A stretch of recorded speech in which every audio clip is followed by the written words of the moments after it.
Good morning to everyone. Today I am going to deal with a subject called production technology, which is for second year BTech students, mechanical.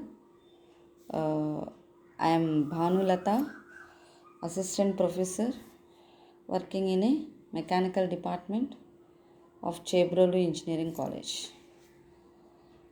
So, production technology is a subject deals with casting, welding, metal forming technologies. First, first unit, it covers completely about the casting processes. Casting is also one of the cutting process. So here I am explaining the definition of manufacturing. What is meant by manufacturing? Manufacturing and production are related to one another. Thus, the two technical terms are related to one another. Actually, manufacturing in its broadcast sense is a process of converting raw materials into useful products. As we know, we convert the raw materials into useful products is called as a manufacturing, and to convert these useful raw materials into useful products, we need to design the product and select the raw materials, and the sequence of process through which the product will be manufactured is called casting. Casting is one of the easiest way of manufacturing the process.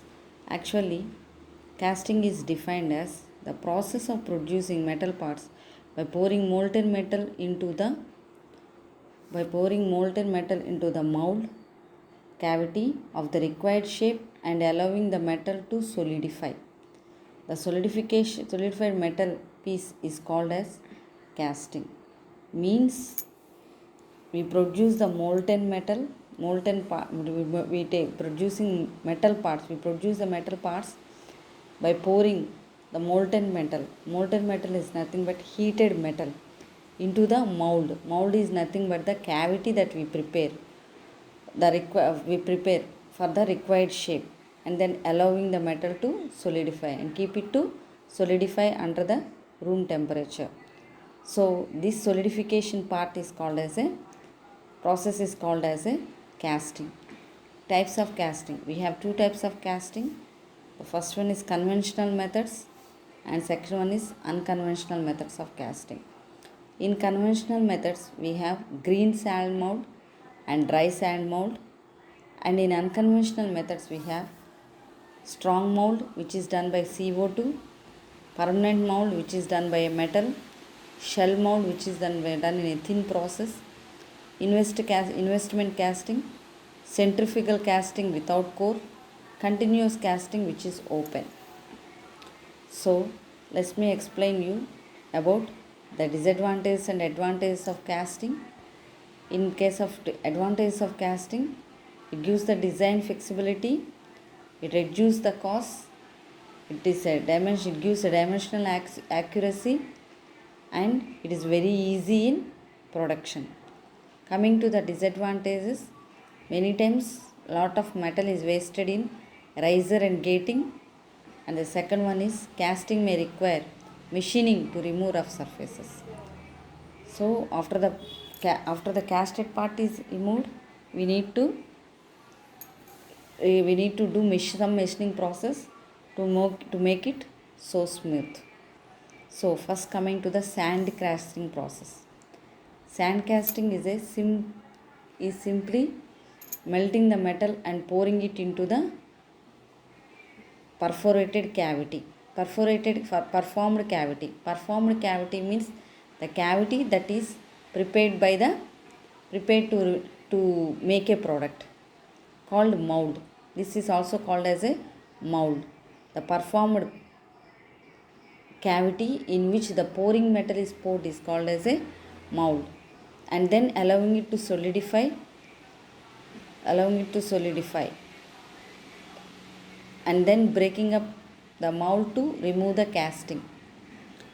And we then after the pouring the molten metal into the performed cavity, which is called mold, we allow it to solidify and break and wait until it gets solidified, and then remove the mold from the cavity, breaking up the mold to remove the casting.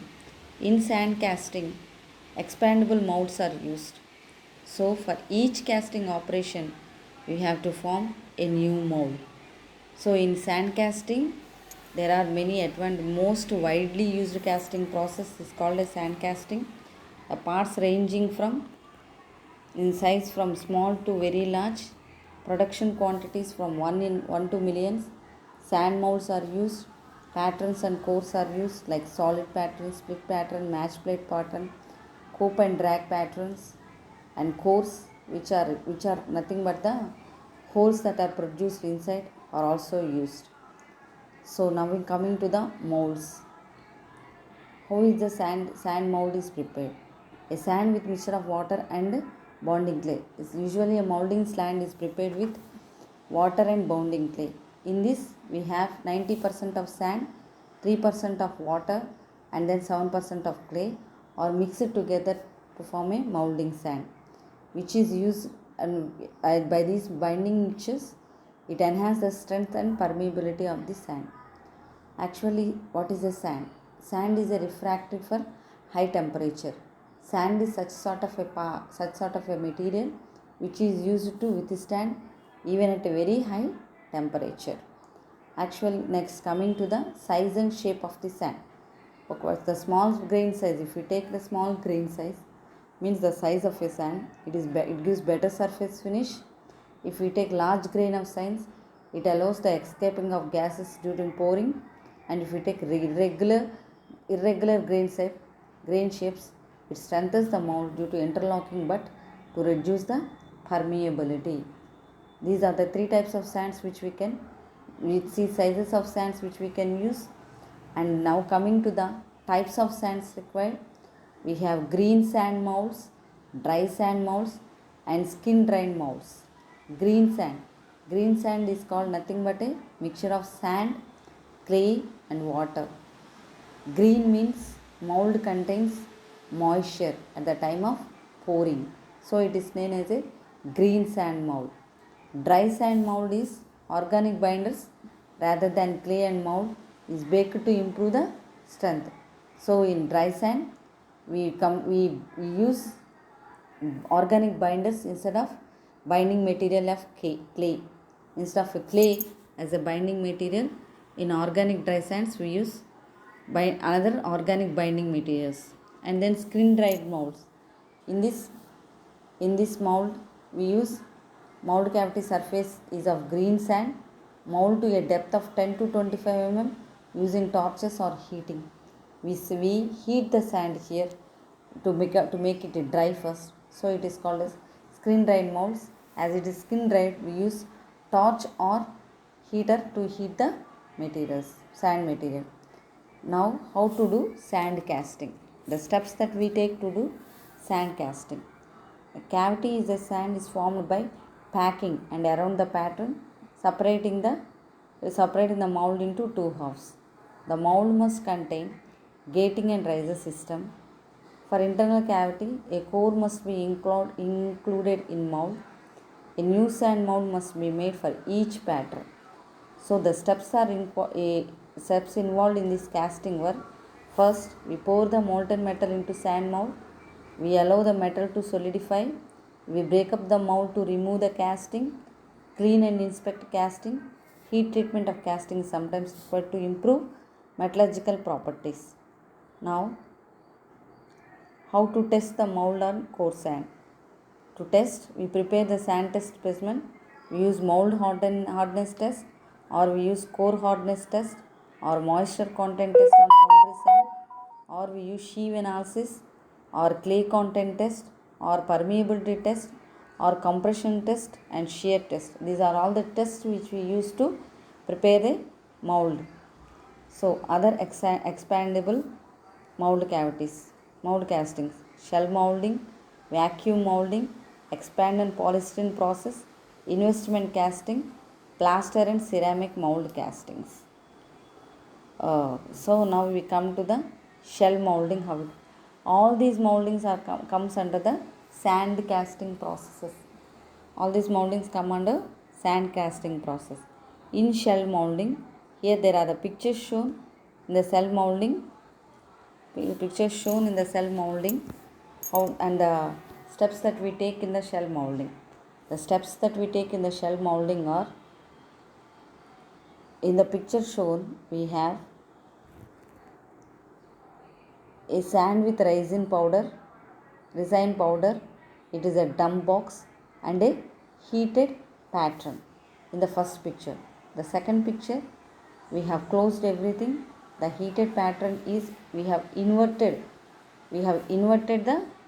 uh, the shape, so that all the the sand with the riser binder goes upside down and the shape is inverted in the second one. In the third one, now coming to the third one, in the third one again a shell is found onto the pattern given, so we have inverted it again. After some time, after getting it to solidify, we have inverted it to again, where we have the casted material and then a shell is formed around it. And coming to the fourth one, we have closed everything and make it heated. And coming to the fifth shape, we remove the extra shape formed onto the mold and then we kept the shape as the same. And then now we can form two types of shells, metal chute, flask and a clamp. Now we have two types of shells formed, which we removed from the diagram showed in the fifth one. So now let's come to the process. Let me read the process. So shell mold casting yields better surface quality and tolerances. The process is described as follows. A two-piece pattern is made of metal. Example, aluminum or steel. It is heated between 175 degrees to 370 degrees. Each heated half pattern is covered with mixture of sand and then thermoset resin or epoxy binder. The binder glues a layer of sand to the pattern, forming a shell. The process may be repeated to make the shell thicker. The assembly is baked to cure it. The patterns are removed and two half shells joined together to form the mold. Metal is poured into the mold, whereas when the metal solidifies, the shell is broken to get the parts. Is allowed to solidify, the shell is broken to get the part. So the entire shell that is being made is shown in the figure 7. So as shown in the figures, we take two-piece pattern of metal and then we add a lubricant, example silicone spray. We invert the shape and then we again make the formation of a cell. The binder part makes the formation of a cell and then gets it heated and we remove the solidified part. After that we split it into two parts, we get the parts, and then now in between the parts we make the casting, which is nothing but shown in the figure 7. This is nothing but a solid shell molding, and then advantages: it is smoother cavity, surface finish, good dimensional accuracy, machining often not required, mold collapsibility usually avoids cracks in casting, and then it is mechanized for mass production. And disadvantage is more expensive metals, as we use epoxies as well as we use aluminum or silicone sometimes. Difficult to justify for small quantities, as we need a shell to be formed. Now coming to the investment casting. Investment casting produces very high surface quantity and dimensional accuracies.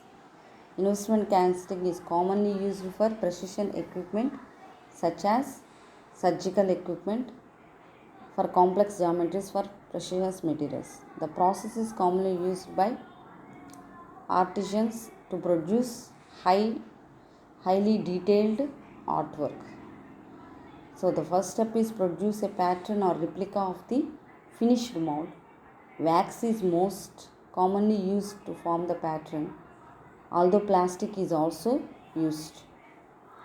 So, prototype small production runs or specialty projects can be undertaken by carrying wax models. Cores are typically unnecessary but can be used for complex internal structures.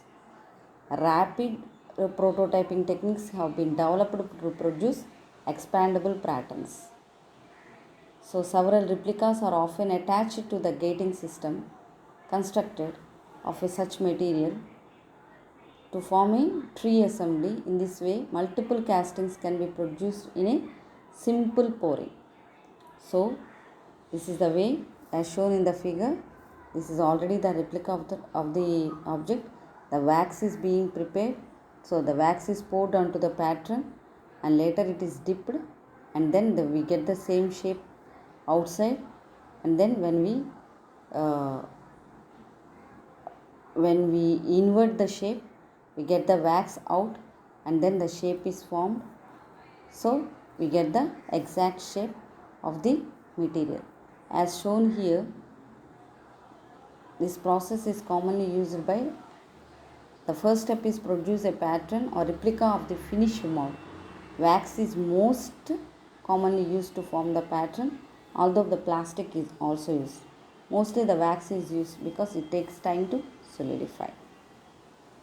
So advantages are greater complexity and interactivity can be cast, close dimensional control, wax can be used by recovered for reuse, additional machining is not commonly required. So disadvantages are many processing steps are required, relative expensive process. And that's all for today's class. Thank you.